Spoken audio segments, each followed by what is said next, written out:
Willie Zapata, who for years ran a successful electrical contracting company in the Washington metropolitan area, has always had a passion for classical American cars.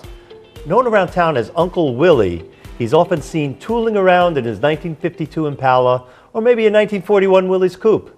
But Uncle Willie is not the only classic car enthusiast in these parts, and he's turned the love of antique automobiles into a business that to him doesn't seem like work at all. How you doing today? I'm doing good. Doing well. Thanks so much for having me here. Yeah, nice to see you. I'm really excited to talk to you and see everything you got. Thank you. Well, this is amazing. I love this place. Yeah. I want to hear your story. Well, you know, I worked as an electrician all my life, but my passion's always been cars. I started fooling with cars when I was 14 years old. Since you were 14? Yeah, I worked in the gas station for my brother-in-law and hang around with all the drag racers and things like that, changing tires for them and whatever, you know, like a kid.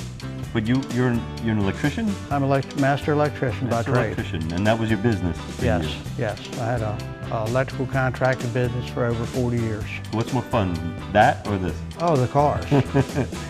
I build them myself. I have help. I have a couple friends that work here, and we do them together. And if a person needs a car, wants a car, or brings a car to me, I take one at a time, and I'll do one car at a time. One car at a time. So you don't advertise? No, it's just word of mouth. Word of mouth. And the guy that's finished his car, he'll say somebody else, or you think he'll do mine?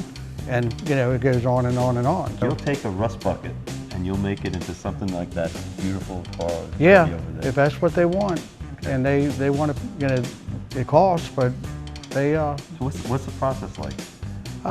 First of all, if you bring all your parts here and we go over what you want, and we'll start out with the frame, just a basic frame, and powder coat it, and start from there and build the whole car, you know, from scratch. You were telling me that some of your cars are, even though they're vintage, they could be from the 60s or 50s, but you put power everything inside of them. Yeah, if they want a retro ride, is what it's called, we'll bring it up to power windows and air conditioning and Bluetooth radio.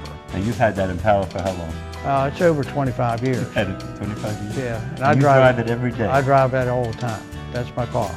I bet everybody knows you when they see that. Oh yeah, they see that coming up and down the road. They know. I'd really like to see the interior of that car, so can you show me? Sure, let's go take a look. Thank you. Yeah, this is a 62 Impala. This is beautiful. And this is my favorite car. This is my daily driver. This is my car that I drive every day. I don't own a car, I have a pickup truck. Tell me the story behind this car.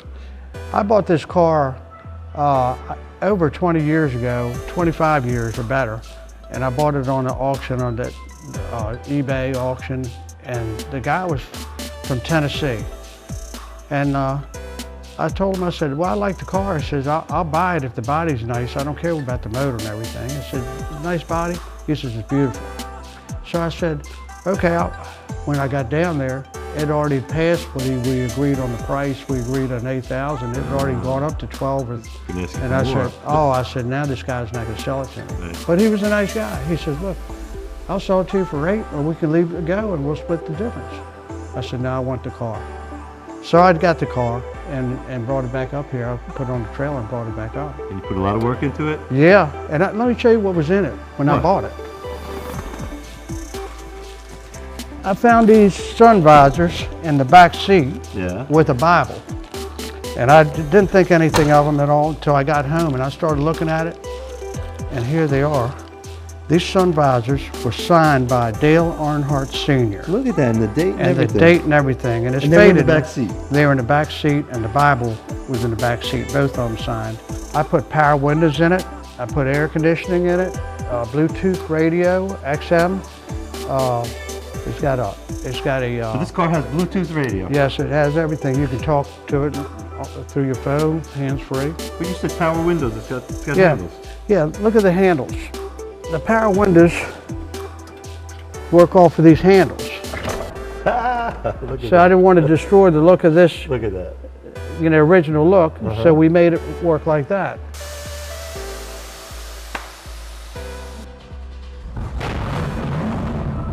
This is one that I always wanted when I was a kid.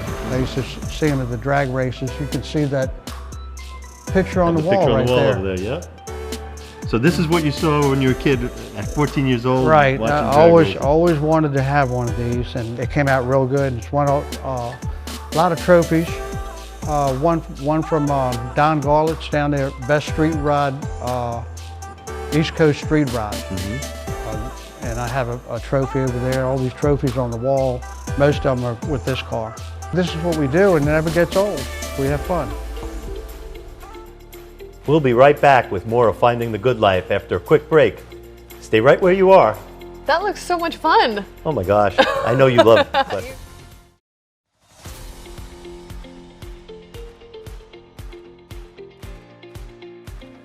one of the most gratifying experiences for me is when I'm stopped and approached by someone who is a past student who tells me that they always remember how I'd helped them to understand their work or get them through something. I have a passion for travel, especially to Italy, where I'm enamored by the culture and the food and the people and the architecture.